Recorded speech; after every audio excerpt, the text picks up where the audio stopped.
उपक्रम है, ये महोत्सव है विश्वास को विद्यमान से जोड़ने का, नर को नारायण से जोड़ने का, लोक को आस्था से जोड़ने का, वर्तमान को अतीत से जोड़ने का और स्व को संस्कार से जोड़ने का। एक ऐसा मुद्दा जिसने भारतीय राजनीति और समाज को गहरे तरीके से प्रभावित किया है, वो मुद्दा है अयोध्या के राम मंदिर का। ये एक ऐसा मुद्दा है जिसमें धर्म, इतिहास, राजनीति और न्याय के विभिन्न पहलू शामिल हैं।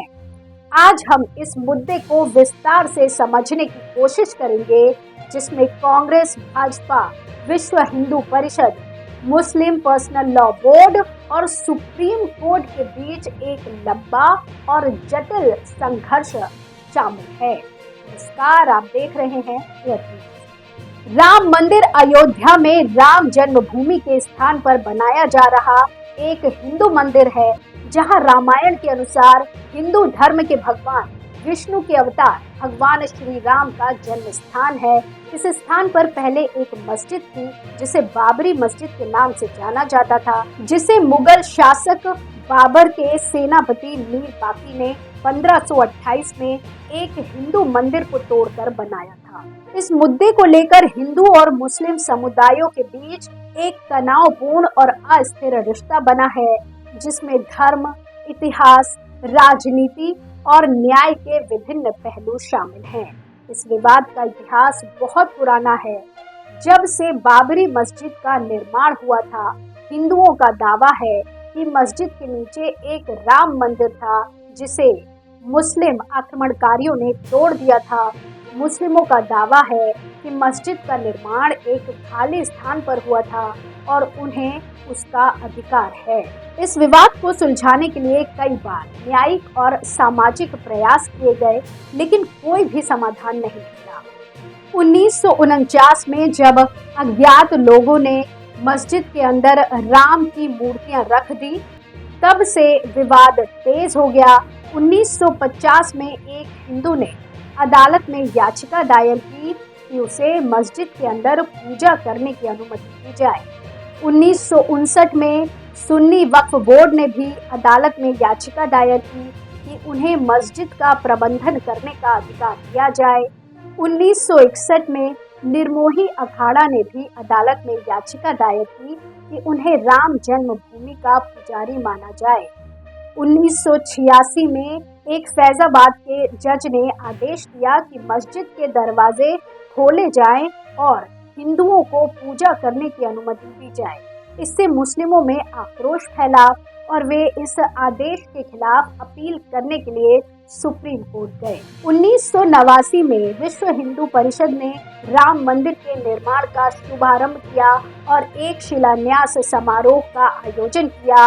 इसके बाद भारतीय जनता पार्टी ने इस मुद्दे को अपना राजनीतिक एजेंडा बनाया और बीजेपी नेता LK आडवाणी ने एक रथ यात्रा शुरू की, जिसमें वे देश भर में राम मंदिर के लिए समर्थन मांगते थे।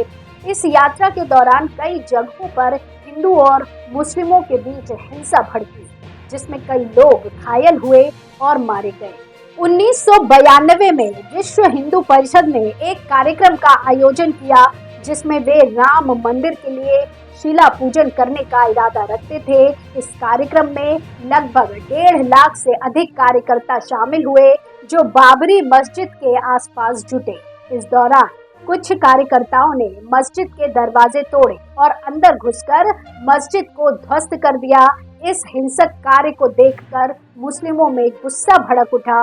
मुस्लिमों में गुस्सा फैलने के साथ ही देश भर में दंगे और हिंसा की लहर उठी।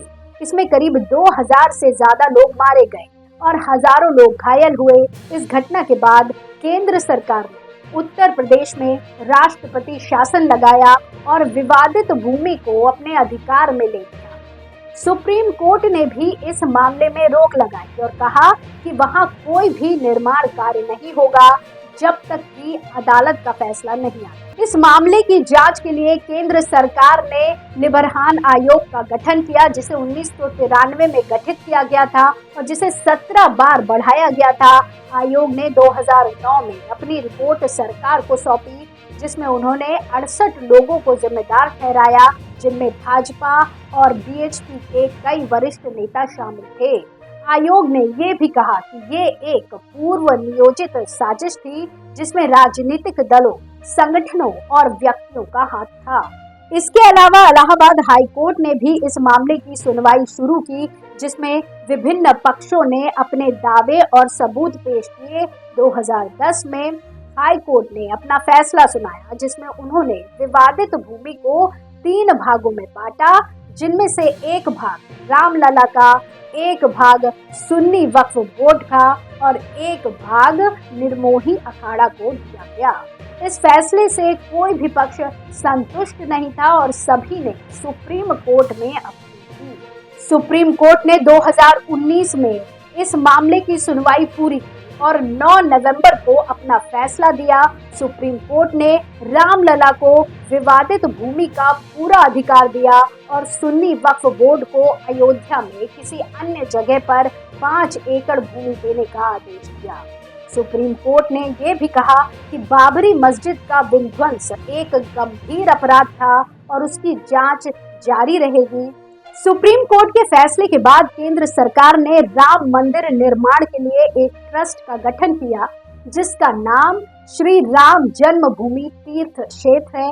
इस ट्रस्ट के अध्यक्ष निर्मोही अखाड़ा के महंत नृत्य गोपाल दास हैं और इसमें कई अन्य सदस्य भी हैं। इस ट्रस्ट ने 5 अगस्त 2020 को राम मंदिर के निर्माण का भूमि पूजन किया, जिसमें प्रधानमंत्री नरेंद्र मोदी ने भी भाग लिया।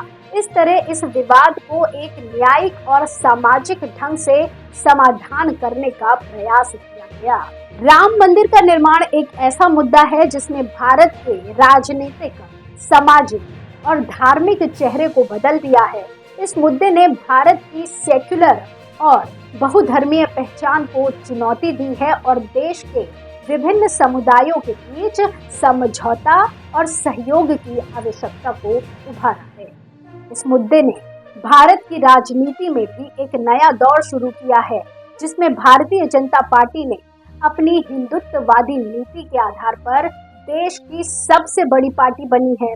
भाजपा ने राम मंदिर को अपना प्रमुख मुद्दा बनाकर अपने वोट बैंक को बढ़ाया है और अपने विरोधियों को कमजोर किया है।